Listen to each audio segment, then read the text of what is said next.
So Tua and Jordan Love both got paid. And I want to look at both stories. We're going to start with Tua.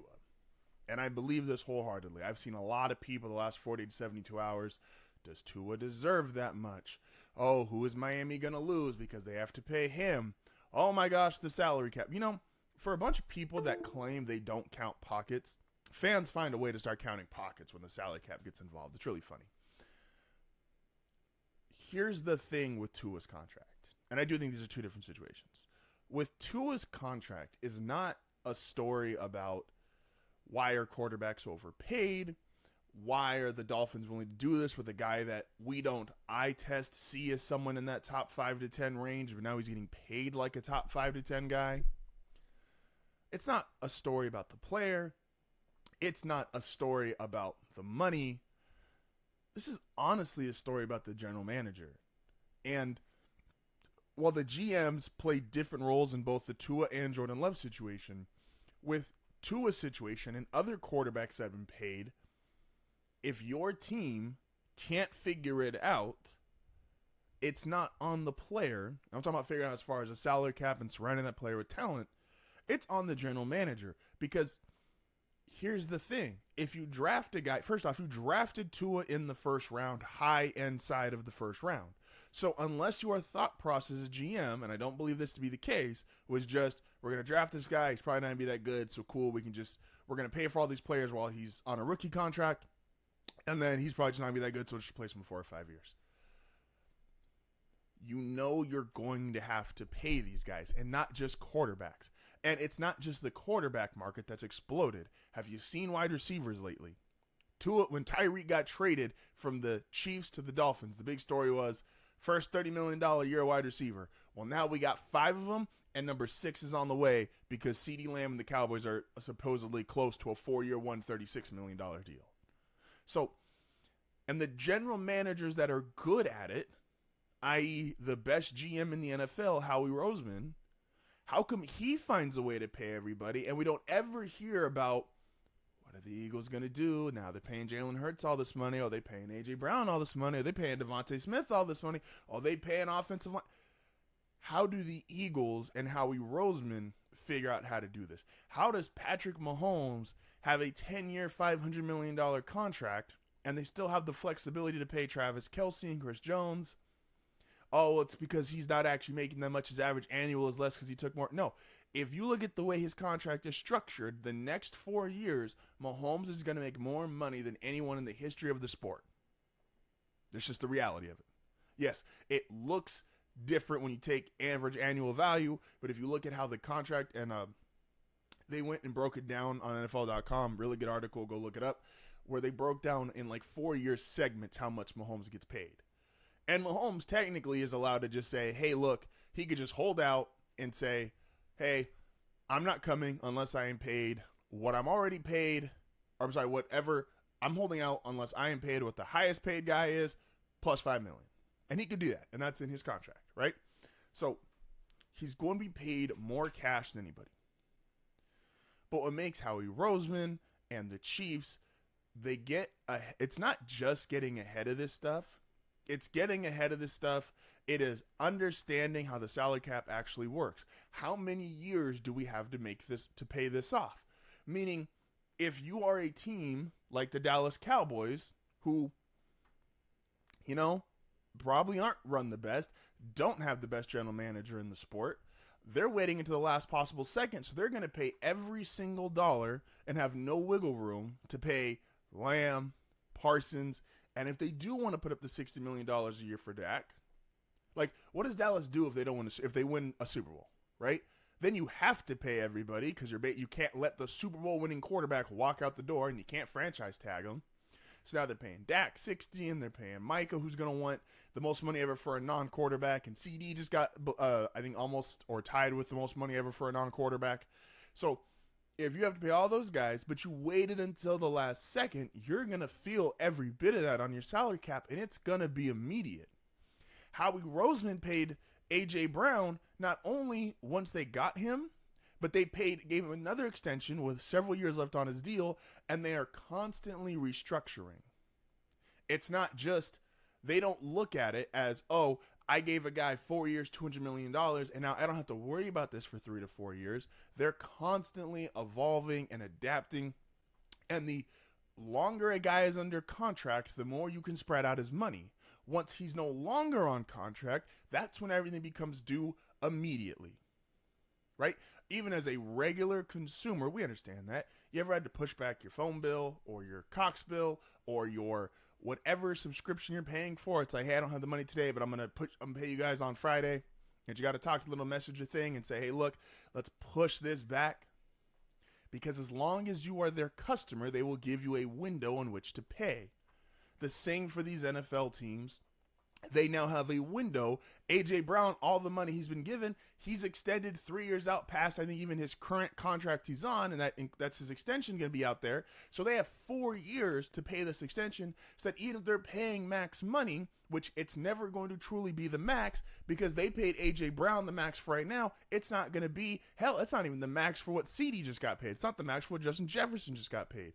So he'll still be in that top 5, top 6 receiver pay grade for right now, but that will come down and they have more time to pay him. Howie Roseman's been doing this for years. The Niners, it's one of their keys to success. They've been doing it too. Restructuring, like everyone's saying, oh, well, Trent Williams is holding out. That's a bad sign. He still has time on his contract. If they want to get him paid now, they can spread that out over 4 to 5 years, even if it's really only 1 or 2 years of actual big money going towards it. So yeah, you can be paid like the best left tackle in football, which Trent Williams is, and we'll give you 3 years out of it, 3 years paying you like the top left tackle in football, but we can spread it out financially as an organization and what our owner has to write a check for over 5 years because we'll give it to you early. Now, and in Howie Roseman's defense, the other part that makes him so smart and why this works is because they're also willing to admit mistakes. Because it's very easy to say, well, if I pay everyone earlier, if I'm paying everyone top dollar, but what happens if I do give a guy, like a lot of people feel like with Jalen Hurts, I like Jalen Hurts, I don't want to necessarily throw this cast over him, but people feel like, well, did you pay Jalen Hurts too early? Well, you're only going to know you paid Jalen Hurts too early based on his performance on the field. And let's say Jalen doesn't play well, right? Like the Eagles did couple years ago with Carson Wentz. They paid him. It turned out to be too early because Carson basically fell off a cliff as far as his playing performance went. And so they did that. They understood, hey guys, look, we fucked up. We hit on 8 out of our 10 guys who we signed. We missed on Carson, missed on another player. We're just going to cut them, take our losses. It's 1 year of bad cap, and then we're going to keep it rolling. The Broncos, who are not for the most part, have not been the most well-run team, and they've had issues. Something that they've did with the Russ contract, new ownership, willing to write a big check and say, hey, look, we're going to eat it for 1 year. We're going to get our guy. We're going to start restructuring a handful of other players that we want to keep. Just restructure Cortland Sutton. They've already got plans. They're talking to Pat Surtain about a new deal. They're going to pay all those guys, and they're going to eat it for 1 year on the Russ signing and went, hey, look, we tried it. We tried it 1 year. Bring in brand new head coach who was going to be Russ's guy. We're going to attach them. That didn't work. Get rid of Nathaniel Hackett. Bring in Sean Payton. Proven winner. Proven guy who knows offense. Hey, still didn't work. We're not even going to give you the full season. We're going to get rid of you. We're going to write the big check. We're going to eat a really bad salary cap for 1 year and keep it moving. Still signed Powers, offensive lineman, which is going to be necessary for whoever the next quarterback is at left guard. Just re-signed Quinn Miners, 4 years, $80 million, and got McGlinchey from San Francisco last year. And like I said, restructure Cortland Sutton. They're about to give Pat Surtain money. The teams that have it figured out, whether it all works out on the field or not, you can see who is writing the story of let me show you how the salary cap works. Let me put the playbook in front of you.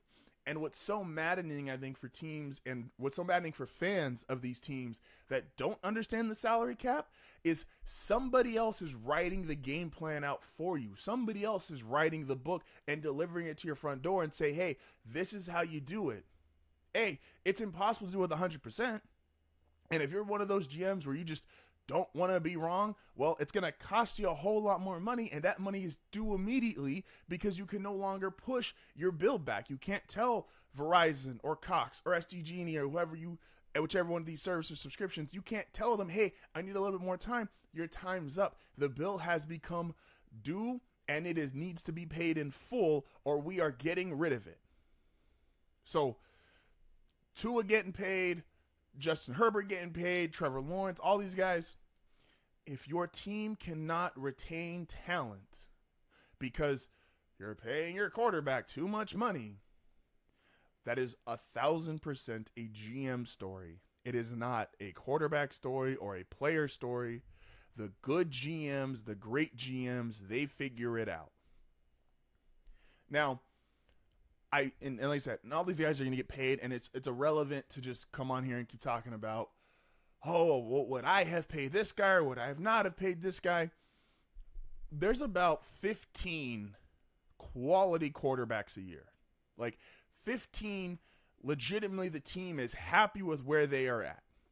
And there's about another 4 to 5 that are rookies or first-year players where teams are going, hope.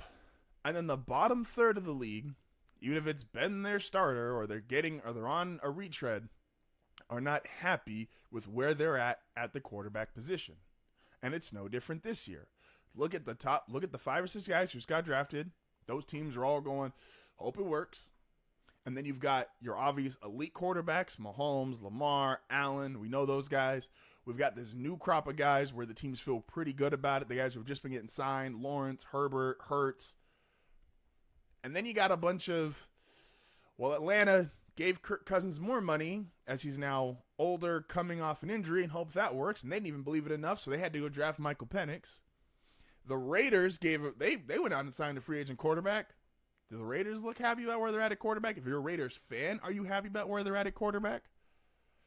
And then you got the obvious teams that's like they just know they're not good enough at quarterback, and they're gonna have to accept that kind of going out there with this guy for this year, but it's probably not a long-term solution.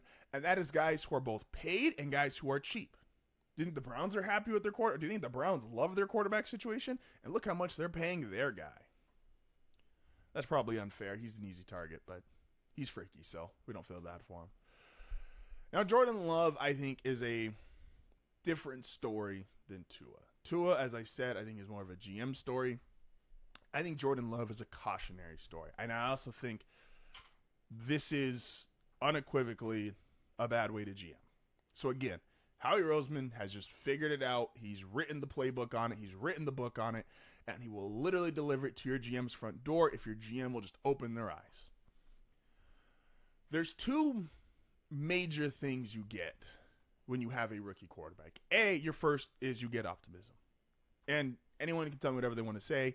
Oh, optimism doesn't matter. It's a business. You got to win. You got to have results. That's just not true. Denver's has had a losing season every single year since the Super Bowl.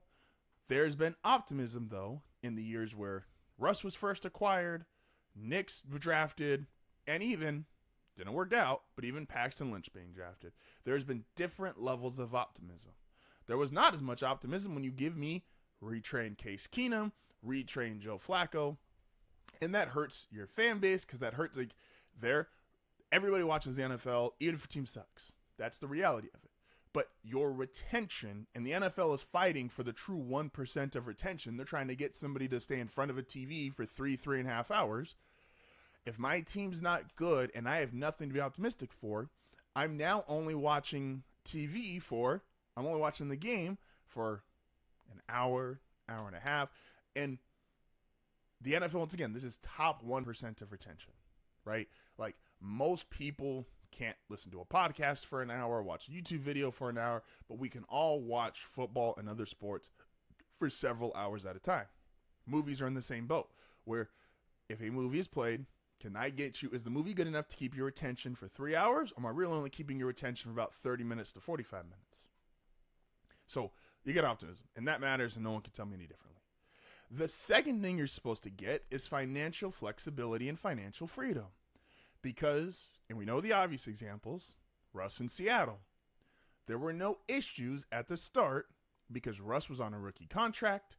They got to pay Cam Chancellor and Earl Thomas and Richard Sherman and Michael Bennett and the whole defense. Everybody got paid because they were already great, and Russ was really good early on. They obviously won a Super Bowl, and everyone's happy because you're not paying your quarterback much, and the other positions, even if you pay them top of the market, it's not the same percentage of your cap as a quarterback. Again, I don't believe that just because you pay your quarterback, the rest of your team has to be devoid of talent. That's a GM story. But where the cautionary part from Jordan Love is, Jordan Love really never gave you either of those things.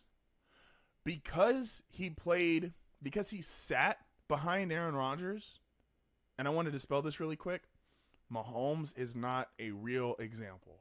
He has entered the outlier case study, whereas it only worked for Mahomes because he was so great, so fast, it warps all the rules, right? And there ain't another Mahomes in the league, so Mahomes is not valid for this. Love, you never had the optimism with Love because he came in, he really pissed off Aaron Rodgers, who was your franchise quarterback, he was your Hall of Famer, and Aaron Rodgers was pissed. And even though Aaron Rodgers ended up delivering an MVP season, he made the NFC Championship game, you didn't have optimism for Jordan Love. Hell, you didn't know Jordan Love was going to be on the team because Aaron Rodgers played so well that year, he got a contract extension. So you never got the optimistic part of Jordan Love. And when he finally played a game while Rodgers was there against the Chiefs, he didn't look very good. So all your optimism is gone. First round pick, no optimism. Because when you drafted him, we've all heard the story. No skill position players in X amount of years the Packers drafted for Aaron Rodgers. And again, they drafted his backup, who you knew wasn't going to play. You pissed off the quarterback. The one game you saw him wasn't very good. And we never even saw, which led a lot of people to believe he wasn't even that great in practice, is because we never saw practice film leak. NFL teams, these are very, for the most part, well-run businesses. And they're all businesses. I really shouldn't say well-run. Some of them are. But these are all businesses. And if they want stuff to come out, most businesses have this. If they want something to come out, it'll come out. If they don't, it doesn't. It's real easy for, it is not as, TMZ is not this all-intruding thing where they just find out everything that happens in business. They're not. And so there was no practice film that came out, which made you go, is Jordan Love really the guy? Is he, I don't even say, Mahomes had practice footage even the year he didn't play. They were leaking stuff like, wow, did you see this throw he made? He threw a 60-yard pass across his body down the field. So they wanted to give optimism with Mahomes to the Chiefs fans, hey, we got the right guy. The Saints right now, Spencer Rattler, who's probably not going to play, might not play at all as a rookie. They're putting out his film because they want to give the optimism to the fans. Hey, look, we got the right guy. So you didn't get any of the optimism Love. And you didn't even get the financial flexibility of Jordan Love because since he didn't play those first couple of years, you were still paying. Remember, Aaron Rodgers still paid like a top 5 guy. Love's there as a rookie. Pisses Rodgers off. Rodgers has an MVP season. Rodgers gets an extension. So you got 2 more years of high-end, top-paid quarterback money, and you're not getting any flexibility with Love. You're actually almost getting worse because he's not a normal backup because he's a rookie contract scale up. So you're paying, so you get no optimism, and you are paying still top-flight quarterback money. You never have not paid top-flight quarterback money. And now Love with 1 year to go, you're like, we're going to pay even more top-flight quarterback money. Again, just because you pay your quarterback does not mean that you can't have talent. I want to be very clear. But a lot of teams have shown you they find ways to fuck it up much easier when they are paying a quarterback that much money. And a lot of GMs and a lot of owners, if they want to kind of cheap out because they feel like they're either a fringe playoff team or they're just an okay playoff team, but they're not a real contender, they don't want to sign that check to go into the luxury tax. They don't want to sign that check to be like, oh, do we get that one extra guy or do we save the $5-10 million bucks? These are real questions. These are people paying real money to put a product on the field. So Jordan Love, while it's, like I said, Mahomes, because he was so great instantly, it looks like it all worked out. And obviously he sat a year versus almost 3. But Jordan Love, now you have to ask the question, is it ever going to be worth sitting a guy again? Because if I draft a guy, I've heard people talk about this with the Rams, is that, oh, the Rams are going to draft a quarterback and then let him sit behind Stafford for a year or two, and then they'll let that guy come out. And because they have Sean McVay, they're so confident this will work. Well, Stafford, and the Rams are pretty good about their finances and their salary cap. If Stafford's going to make top-end quarterback money, and he just did a restructure, and I think they're going to try to give him one more year of it's going to be like a funny restructure / extension. If they're going to pay him these $45-50 million a year and give him more guaranteed money, which is what the restructure was about, and then they're going to draft a quarterback who's not going to play for 2 years, that third year he plays, if he has a good season, let's say 4,000 yards, upwards of 30 touchdowns, and gets a playoff win, well, that's the same logic that just got Trevor Lawrence paid, same logic that got Herbert paid, same logic that just got Jordan Love paid. So now, if I draft a quarterback to sit behind someone, I'm not going to get the optimism, because this guy's going to be basically a minor league pitcher, and probably even less optimism than a minor league pitcher, because you're not going to see him for several years, and you don't get the financial flexibility and the financial freedom that comes with, we're not paying our quarterback any real money, because you will be paying your star at the end of his career. You're probably overpaying him. Now, it worked in Rodgers' case. Rodgers still great for Green Bay, had an MVP year. Stafford potentially is still great, but these are older guys. You're paying for what you've already had. There's no guarantee what they're going to be like that year. And then as soon as this next guy's good, you got to pay him, because 1 year is now the benchmark. One good year and a playoff win, unless you're CJ Stroud doing your rookie year and you just can't force him to pay you yet. But don't worry, that's coming down the line. That's the new standard for paying these guys. And I'm not upset about it. I want to be very clear. I'm repeating it. It does not mean that your team can't sign other guys. That's on your GM. But there's going to be a ripple effect and a very cautionary tale of, if my guy's not Jordan Love, if he's not Mahomes, if he's not these other quarterbacks who have sat and then ended up being good, how willing are teams going to be to let these guys still always pay this top 1, 2, 3, top 5 quarterback money, and you never get the break? And as soon as your guy just proves he's okay, because if Jordan Love tanks next season, and I'm not saying he will, I'm not putting that on him, knock on wood, all that good stuff, but if he doesn't perform next year, and he's not as good as they think, what are they? They're SOL. So yeah. So that's, I think, Tua got paid, happy for him. Jordan Love got paid, happy for him. Howie Roseman's the GOAT as far as the general manager goes. Just, be careful when you think about some of these quarterback situations, and stop asking yourself just the old repetitive question of just like, would you pay that guy? Well, I would. Well, I would. It's like, everyone's going to have different opinions on that. With there's a handful of exceptions throughout history. Like, yes, everybody would pay Mahomes. Everybody would pay Allen. Not just history, but in the league right now. There's people that wouldn't even pay Lamar when he was up for it because, oh, well, is he too much of an injury risk? And you can always have those conversations. They always end up the same way, so I don't feel the need to repeat them. But just ask yourself, remember, two kinds of stories. You can either be informative or you can be fun.